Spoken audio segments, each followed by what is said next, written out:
Assalamualaikum warahmatullahi wabarakatuh. Alhamdulillah wassalatu wassalamu ala sayyidina Rasulillah Muhammad ibn Abdullah wa ala alihi wa sahbihi wa man wala. Subhanaka la ilma lana illa ma 'allamtana innaka antal alimul hakim. Rabbi shrah li sadri wa yassir li amri wa hlul 'uqdatan min lisani yafqahu qawli. Amma ba'd. Alhamdulillah, segala puji kehadirat Allah Subhanahu wa taala yang pada malam hari ini walaupun tadi kita diguyur dengan hujan yang cukup besar, tapi alhamdulillah Allah masih menakdirkan kita untuk kita bisa duduk di sini, untuk kita bisa berkumpul, kita bersolawat kepada Rasulullah SAW, dan kita lanjutkan pembelajaran kita di kitab Risalah Adab Sulukil Murid. Semoga Allah Subhanahu wa taala menjadikan telinga kita telinga yang mendengar, menjadikan hati kita hati yang tersentuh, dan menjadikan kaki, lisan, perbuatan, semua yang ada di dalam diri kita ini untuk kita bisa melaksanakan apa-apa yang kita pelajari. Amin ya rabbal alamin. Pada pertemuan kita yang lalu kita sudah membahas tentang bagaimana pesan dari Habib Abdullah bin Alwi Al-Haddad, bagaimana seorang murid harus menjadi manusia yang paling jauh dari maksiat dan hal-hal yang terlarang, dan yang paling menjaga amal-amal ibadahnya. Salah satu yang dipesankan oleh Al-Habib Abdullah bahwa diharuskan bagi seorang murid agar dia memiliki rutinitas wirid ibadah yang langgeng dilakukan, baik itu dari dia bangun tidur sampai dia tidur lagi. Walaupun sedikit tapi istiqomah. Setiap pagi baca Yasin misalnya, atau setiap pagi baca Wiridul Latif, atau setiap habis sholat dibaca wiritannya. Jangan setiap habis sholat kemudian ditinggal wiritannya, ya. Apa yang bisa dia lakukan wiridnya walaupun cuma sedikit tapi dilanggengkan secara istiqamah. Dan salah satu wirid yang paling agung adalah membaca daripada Al-Quranul Karim. Baca walaupun bacanya terbata-bata nggak apa-apa. Orang yang membaca dengan terbata-bata dapat dua pahala, dapat pahala bacaannya dan dapat pahala daripada usahanya. Walaupun cuma satu ain misalnya, atau satu halaman, atau satu lembar, tapi kalau bisa dibaca Al-Quran. Walaupun sedikit, tapi setiap hari dibaca. Orang-orang dulu itu hafal Al-Quran bukan sengaja menghafal, tapi karena mereka mengulangi terus-menerus, sehingga mereka menjadi para penghafal Al-Quran. Ya. Dan kalau sudah senang membacanya, sudah enak membacanya, sudah lancar, kemudian ditadaburi, dibaca dengan bacaannya yang bagus, dengan tartil, hatinya khusyuk, hadirkan hatinya dalam pembacaan Al-Quran. Walaupun kita belum mengerti artinya, tapi minimal kita hadirkan hati kita ketika kita membaca Al-Quran. Dengan begitu maknanya insya Allah akan meresap. Ketika kita faham nanti maknanya, dapat penjelasan tentang maknanya, maka makna itu akan melekat di dalam hati dan kita nggak bakal banyak pertanyaan, bakal lebih enak itu nyerapnya, ya. Kemudian juga dianjurkan untuk mencari ilmu, bukan sekedar mencari ilmu, tapi kemudian setelah dia dapatkan dia berusaha untuk mengamalkan ilmunya, karena dikatakan nggak ada bedanya antara orang yang berilmu tapi dia tidak mengamalkan ilmunya dengan orang yang tidak berilmu. Nggak ada bedanya. Buat apa dia punya ilmu dengan nggak punya ilmu kalau ilmunya nggak diamalkan? Bahkan kata Habib Abdullah Al-Haddad, kondisi orang yang tidak berilmu itu masih lebih mending dibandingkan orang yang sudah berilmu tapi tidak mengamalkan ilmunya.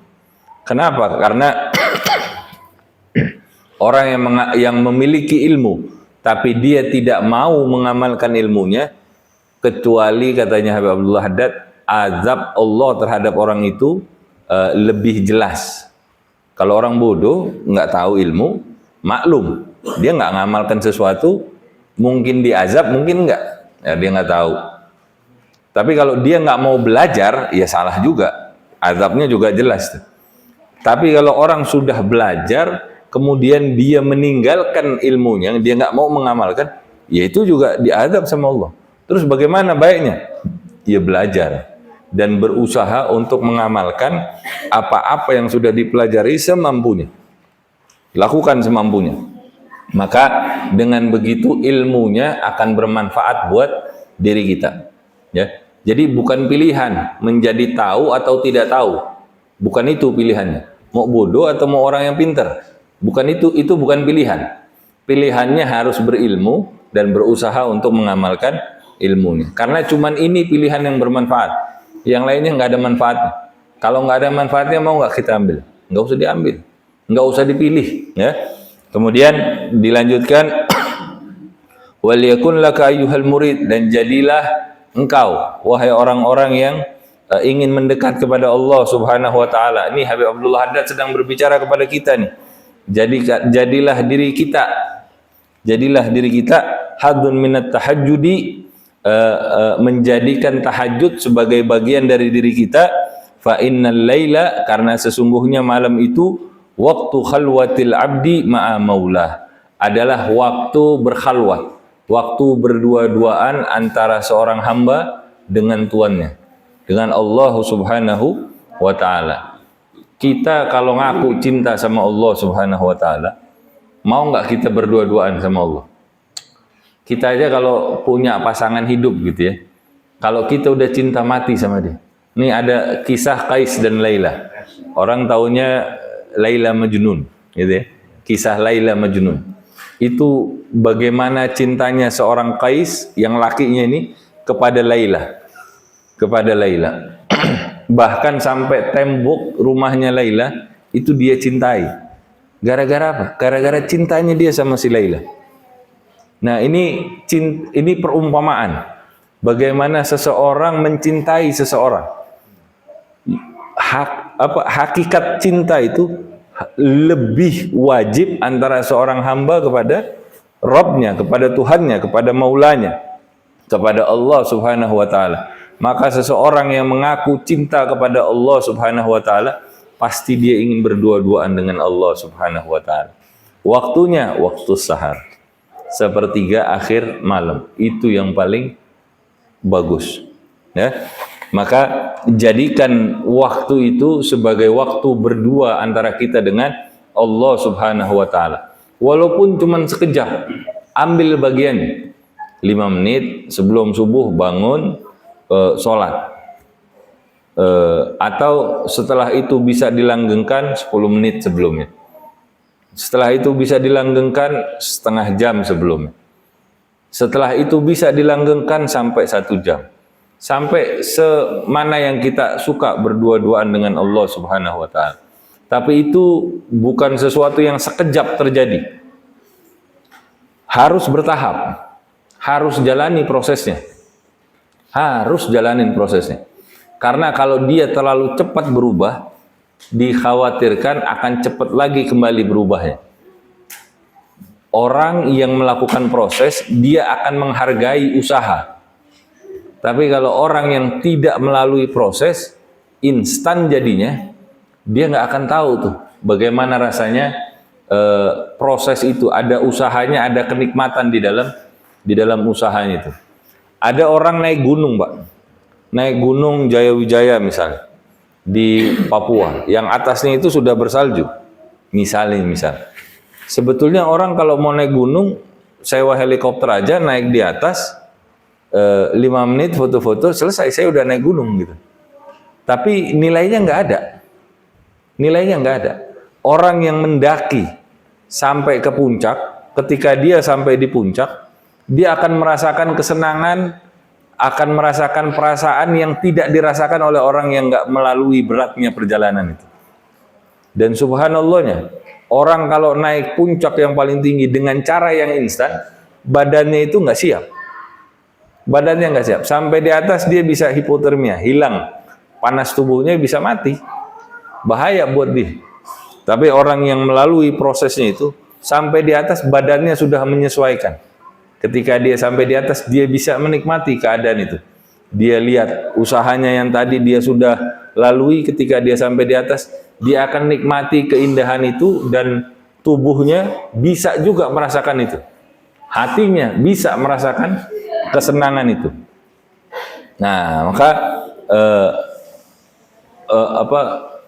lakukan hal itu. Kita sama-sama berusaha untuk melakukan hal itu. Walaupun kadarnya hanya sebentar sekarang. Tapi kita niatin. Yang penting pasang niat. Usahakan sebaik mungkin luangkan waktu kita di waktu malam itu untuk berdua-dua dengan Allah Subhanahu wa taala. Fa'aktsir fihi minat tadarru'i wal istighfar. Di saat-saat seperti itu apa yang kita lakukan?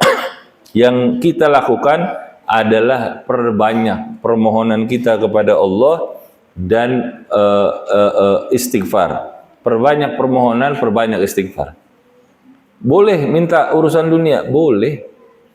Cuman jangan cuman dunianya yang diminta. Sayang, usahanya udah berat, susah, yang diminta sesuatu yang sepele. Kita udah ulang-ulang nih bahas masalah dunia. Tapi kan kita hidup di dunia, iya boleh. Minta boleh. Cuman jangan cuman itu yang diminta. Minta kedudukan di sisi Allah Subhanahu wa taala. Minta bersanding dengan Rasulullah nanti kalau di hari kiamat. Minta supaya bisa menjadi perpanjangan lisannya Rasulullah selama kita di dunia. Selain itu minta dunia boleh. Mintalah. Mau minta saya mau kaya ya Allah, mau umroh, mau haji, mau ini, mau itu, silahkan minta. Tapi sisipkan, perbanyak permohonan kita untuk akhirat kita. Dan perbanyak istighfar kita kepada Allah Subhanahu wa taala. Akui dululah. Kita ini mau minta banyak-banyak sama Allah, padahal dosa kita juga banyak. Sudah, akui dulu dosa-dosa kita. Jujur sama diri, hadapkan diri kita ke Allah. Saya banyak dosa ya Allah. Mata saya, telinga saya, perbuatan saya, semuanya akui. Setelah itu minta maaf sama Allah. Setelah itu baru minta dunia walaupun sedikit. Setelah itu minta akhiratnya. Nah, posisi seperti itu akan melapangkan hati. Kalau hatinya udah lapang, pikirannya tenang. Kalau pikirannya tenang, seseorang itu akan menjadi dewasa ketika dia menghadapi kenyataan hidup yang susah, yang senang, yang sakit, yang sehat, yang lapang, yang sempit. Semuanya itu kalau hati kita tenang, pikiran kita tenang, akan lebih mudah untuk kita hadapi. Kemudian wanaji rabbika, dan panggillah Allah Subhanahu wa taala. Seru Allah Subhanahu wa taala, wanaji rabbika bilisani ad-dillah wal ittirar, dengan lisan yang menghinakan diri kita, merendahkan diri kita, akui segala kekurangan. Seru Allah dengan lisan kita yang seperti itu, dan kita merengek kepada Allah Subhanahu wa taala seperti rengekan anak kecil kepada orang tuanya. Itu dirindukan oleh hati kita sebetulnya. Kita ini sudah berusia, sudah banyaklah makan asam garam kehidupan.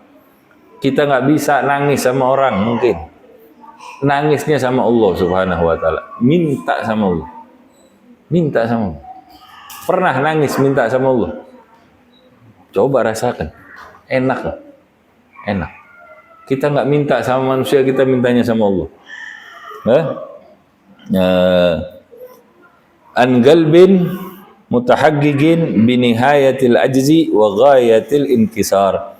Dengan hati yang memastikan puncak ketidakmampuan kita dan puncak kepatahhatian. Puncak kepatahhatian. Artinya betul-betul kita ini hanya berharap kepada Allah Subhanahu wa taala. Kita nggak punya, kita punya ilmu, tetap mengadu sama Allah. Saya orang yang bodoh ya Allah. Ini ilmu kita dikasih sama Allah. Kita orang yang kaya, harta kita dikasih sama Allah. Kita punya pangkat kedudukan, semua dikasih sama Allah. Dan hati kita itu memastikan bahwa betul ya Allah, ini saya ini nggak punya apa-apa.